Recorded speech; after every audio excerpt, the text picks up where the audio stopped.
कहानी की शुरुआत में हम देखते हैं एक ताकतवर आदमी फिनिस्ट और उसके चेले एंडी को। इस वक्त ये दोनों जंगल में एक बहुत बड़े जंगली सुअर को पकड़ने जा रहे थे जो लोगों की फसलों को बर्बाद कर रहा था। गांव वाले उससे बहुत तंग थे। इस खतरनाक जानवर के सामने भी फिनिस्ट डरा नहीं। उसने एंडी से कहा कि सब मुझे हीरो मानते हैं, अगर मैंने इस सुअर को काबू में नहीं किया तो क्या इज्जत रह जाएगी मेरी। उसने हथियार उठाया और सुअर पर हमला किया, लेकिन इन छोटे हमलों से सुअर पर कोई भी असर नहीं हुआ। फिनिस्ट की मदद के लिए एंडी ने भी अपने हथियार से इस सुअर पर हमला बोल दिया, लेकिन उसका हथियार सुअर की नाक में चला गया और वो नींद से जाग गया। अब सुअर गुस्से में आ गया और एंडी की ओर बढ़ा, लेकिन तभी फिनिस्ट उसके आगे आ गया उसे रोकने के लिए। उसने पूरा जोर लगाया, लेकिन इस ताकतवर जानवर को रोक नहीं पाया। अपना थोड़ा सा जोर लगाकर ही सुअर ने फिनिस्ट को हवा में उड़ा दिया और आखिर में वो नीचे आकर सुअर के ऊपर ही गिरा। इस सुअर को काबू में लाने के लिए एंडी ने फिनिस्ट की तरफ एक रस्सी फेंकी। जैसे ही फिनिस्ट ने रस्सी पकड़ी, ये सुअर हवा में उड़ने लगा। फिनिस्ट ने रस्सी को इस सुअर के दोनों पंखों और उसके सींग में बांध दिया, जिससे वो सुअर फिनिस्ट के काबू में आ गया और फिनिस्ट उसे अपने हिसाब से उड़ाने लगा। जल्द ही वो उसे उड़ाते हुए गांव में ले गया। जब गांव वालों ने देखा कि इतने बड़े जानवर को भी फिनिस्ट अपने इशारों पे नचा रहा है, तो सब लोग उसके नाम की जय जयकार करने लगे। इन्हीं लोगों के बीच बाबा यागा नाम की एक जादूगरनी भी है। उसने फिनिस्ट से कहा कि अगर तुम इतने ही ताकतवर हो तो साबित करके दिखाओ। उसके घर के आगे एक बड़ा पत्थर पानी को रोक रहा है, तो उसने फिनिस्ट को पत्थर वहाँ से हटाने की चुनौती दी। फिनिस्ट ने कहा कि मैं बहुत बड़ी बड़ी मुसीबतों का सामना कर चुका हूँ और जादूगरनी ने उसे ये छोटा सा चैलेंज दिया है। वो अपनी बहादुरी के किस्से सुनाने लगा। याका ने कहा कि जब तक मैं अपनी आंखों से नहीं देखती मैं नहीं मानने वाली। ये सुनकर अब सब लोग हंस पड़े। फिनिस्ट गुस्से में अपने घर चला गया। उसे याका पर बहुत गुस्सा आ रहा था, क्योंकि अब उसकी बहादुरी की तारीफ करने की बजाय लोग उसका मजाक उड़ा रहे हैं। अब वो अपनी ताकत को सबके सामने साबित करना चाहता था, जिससे लोग फिर से उसकी वाहवाही करने लगे। एंडी ने सलाह दी कि ऐसा करने का एक रास्ता है। सामने जो टावर है ना, ऐसा माना जाता है कि वहाँ एक राक्षस ने एक बेहद खूबसूरत लड़की को कैद कर रखा है और वो लड़की एक राजकुमारी है। अगर तुमने उस राक्षस को मारकर राजकुमारी को आजाद कर दिया तो पूरी दुनिया में तुम्हारा नाम गूंजेगा। फिनिस्ट ने तय कर लिया कि वो इस राक्षस से जरूर लड़ेगा।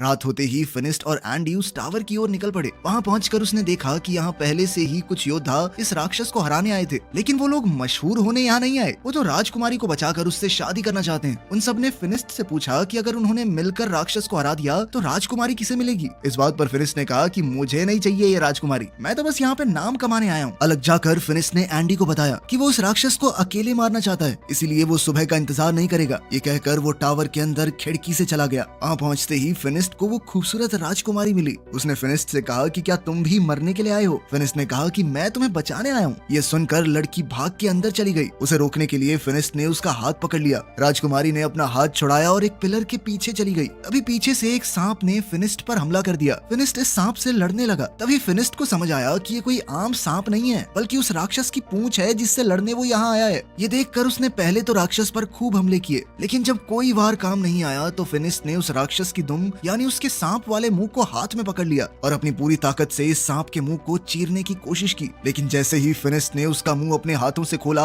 सांप ने फिनिस्ट की आंखों में थूक दिया और अब फिनिस्ट को नजर आना बंद हो गया। वो अंधा हो गया। अंधा होने पर भी फिनिस्ट ने हार नहीं मानी और अपने पैर से टटोल कर अपना हथियार ढूंढ लिया। अब फिनिस्ट ने दोबारा उस राक्षस पर हमला किया, लेकिन वो राक्षस गायब हो गया। फिनिस्ट ने इतने हमले किए कि टावर टूटने लगा। टावर टूटने के शोर से सभी योद्धा भी जाग गए। वो सभी टावर से गिर रहे मलबे के पास आए। इन योद्धाओं को ना राजकुमारी दिखी ना ही राक्षस, बस दिखा तो मलबे के नीचे दबा हुआ फिनिस्ट जो धीरे धीरे उठ रहा था। जब एंडी को पता चला कि फिनिस्ट अपनी आंखें खो चुका है तो वो उसे वहां से ले जाकर घर छोड़ आया। फिनिस्ट अपनी आंखों को खोकर बहुत गुस्से में था। वो बहुत चिड़चिड़ा हो गया था। उसकी ये हालत एंडी से देखी नहीं गई। एंडी मदद के लिए बाबा यागा के पास गया। उसने बाबा यागा को सब कुछ बताया कि फिनिस्ट के साथ क्या हुआ, लेकिन बाबा यागा ने मदद करने से साफ मना कर दिया, क्योंकि जब वो मुसीबत में थी तो फिनिस्ट ने भी उसकी मदद नहीं की थी। ये बात जब फिनिस्ट को पता चली तो वो बहुत उदास हो गया। इसी तरह वक्त गुजरता रहा। अब एंडी ने भी फिनिस्ट के पास आना बंद कर दिया था। वो अपने सारे काम बहुत मुश्किल से कर पाता। बाहर जाकर खाने पीने का सामान खरीद कर लाता, लेकिन बच्चे उसके फल चुरा लेते। अब उसके पैसे भी खत्म होने वाले थे। एक दिन एंडी फिनिस्ट के घर आया तो उसने गुस्से में एंडी से कहा कि उसके पास एंडी के लिए कोई काम नहीं है, तो तुम एक काम करो, कुछ और ढूंढ लो। ये सुनकर एंडी वहां से चला गया।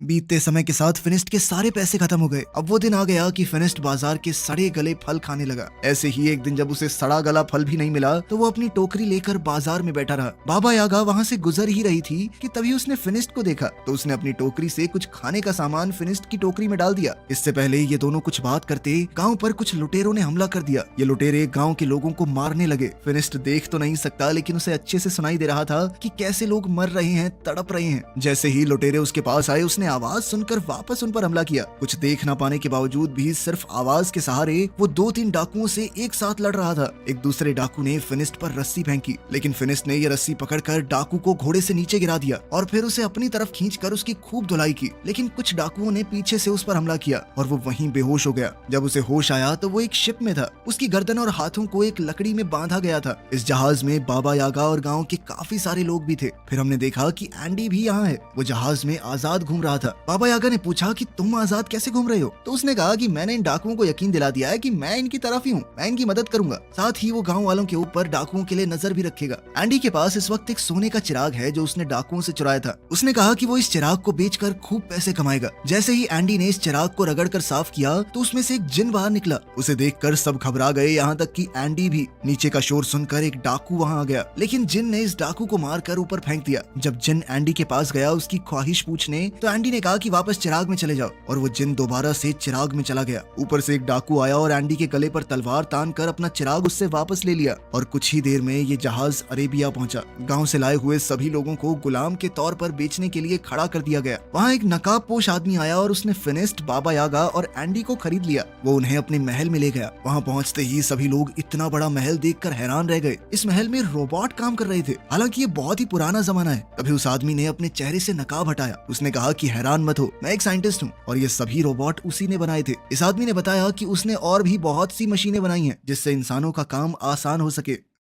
फिनिस ने इस आदमी को अपनी कहानी बताई कि कैसे वो पहले एक बहुत ताकतवर योद्धा था और अंधा होने के बाद उसकी जिंदगी नर्क हो गई। साइंटिस्ट ने कहा कि मैंने तुम्हारे और बाबा यागा के बारे में सुना है। यह आदमी गुलामों को खरीद कर उन्हें आजाद कर देता है। जैसे ही खाने का वक्त हुआ, साइंटिस्ट ने अपने रोबोट से खाना मंगवाया। ये देखकर तो सब लोग बहुत इंप्रेस हो गए। इन सबको लगा कि ये कोई जादू है, लेकिन साइंटिस्ट ने बताया कि ये कोई जादू वादू नहीं है। मैं पिछले 500 साल से इनके ऊपर काम कर रहा हूँ। ये सुनकर यागा हैरान हो गई और कहा कि तुम 500 साल से इतने जवान कैसे हो? इस पर साइंटिस्ट ने कहा कि मैंने एक ऐसा केमिकल तैयार किया था जिसे पीकर लोग हमेशा के लिए जवान बने रह सकते हैं। अब वो उन तीनों को अपनी लैब दिखाने ले गया। वहाँ जाकर फिनिस ने पूछा कि तुमने ये केमिकल कैसे तैयार किया और क्या उसे पीकर मेरी आंखें भी वापस आ सकती हैं? साइंटिस्ट ने कहा कि उससे तो नहीं हो पाएगा, लेकिन मेरे पास एक दूसरी चीज है। उसने फिनिस्ट को एक चश्मा पहनाया जिससे उसे दोबारा सब कुछ दिखने लगा। साइंटिस्ट का मानना था कि साइंस की मदद से कोई भी चमत्कार किया जा सकता है और जो लोग जादू का इस्तेमाल करते हैं वो दुनिया को नुकसान पहुंचाते हैं, और इन नुकसान पहुंचाने वाली चीजों को खत्म करने के लिए ही उसने एक मशीन बनाई है। अपनी बात को साबित करने के लिए उसने वो चिराग निकाला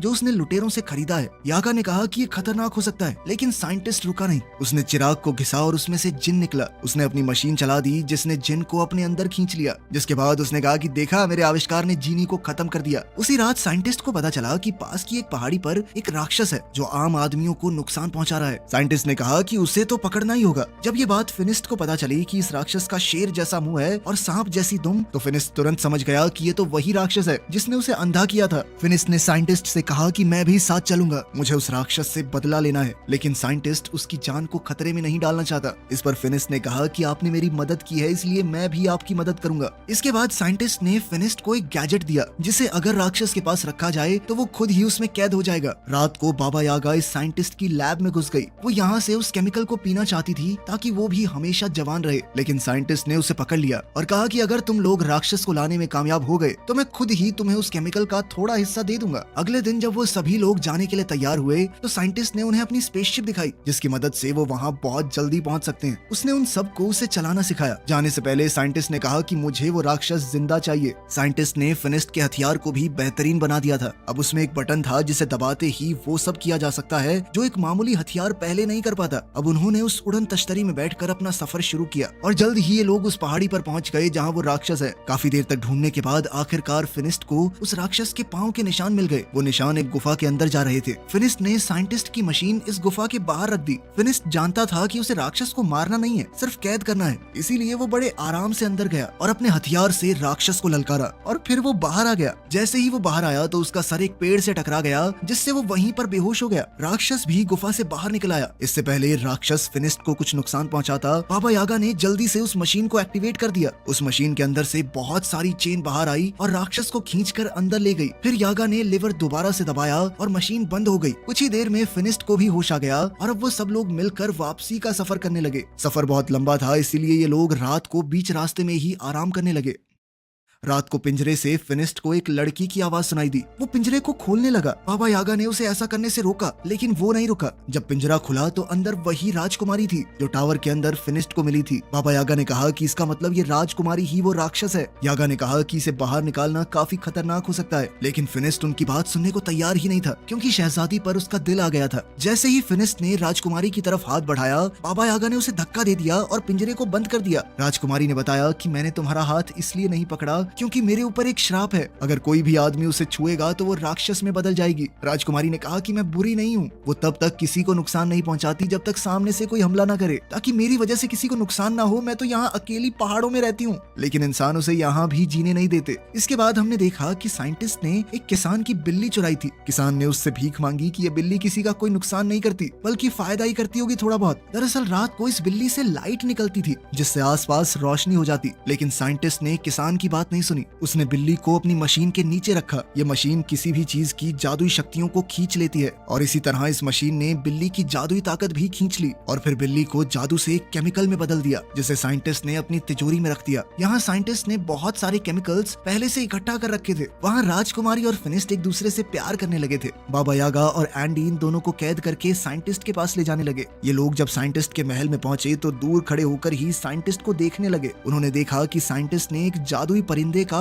सारा जादू खींच लिया और उससे बने केमिकल को अपने रोबोट्स में डाल दिया। इसका मतलब था कि ये रोबोट साइंस से नहीं बल्कि जादू की मदद से चल रहे हैं। वो इन सारे केमिकल्स को सभी जादुई चीजों से निकाल रहा है। इसके बाद बाबा यागा बहुत गुस्से में उसके सामने पहुंची। उसने कहा कि तुम झूठे हो, ये रोबोट कोई आविष्कार नहीं है बल्कि जादू से चलने वाले पुतले हैं, जिसका मतलब है कि तुम्हारी उम्र भी जादू से ही लंबी हुई है। वो जादू जो साइंटिस्ट ने मासूम जानवरों को मारकर हासिल किया है। ये सुनकर साइंटिस्ट को गुस्सा आ गया और उसने कहा कि मेरा सच जो भी जान जाए वो जिंदा नहीं बचता। इसके बाद बाबा यागा और एंडी डर कर वहाँ से भागने लगे। बाबा यागा ने फिनिस्ट और शहजादी को भी आजाद कर दिया, क्योंकि वो जान गई थी कि ये साइंटिस्ट इस राजकुमारी के साथ भी यही करेगा। राजकुमारी ने बताया कि वो साइंटिस्ट को जानती है, वो काफी समय से उसके पीछे पड़ा है। तभी साइंटिस्ट भी वहाँ पहुँच गया। उसने अपने सारे रोबोट्स को इकट्ठा कर लिया ताकि उनमें से कोई भी भाग ना पाए, और फिर राजकुमारी के अंदर से भी उसके जादू को अपनी मशीन से खींचने लगा। फिनिस्ट ने उसे बचाने की कोशिश की, लेकिन वो बंधा हुआ था। वो उसे बचा तो नहीं सकता था, लेकिन उसने राजकुमारी का हाथ पकड़ लिया ताकि वो राक्षस में बदल जाए। राक्षस बनते ही राजकुमारी ने अपनी जंजीरें तोड़ दी और वहाँ से भाग गई।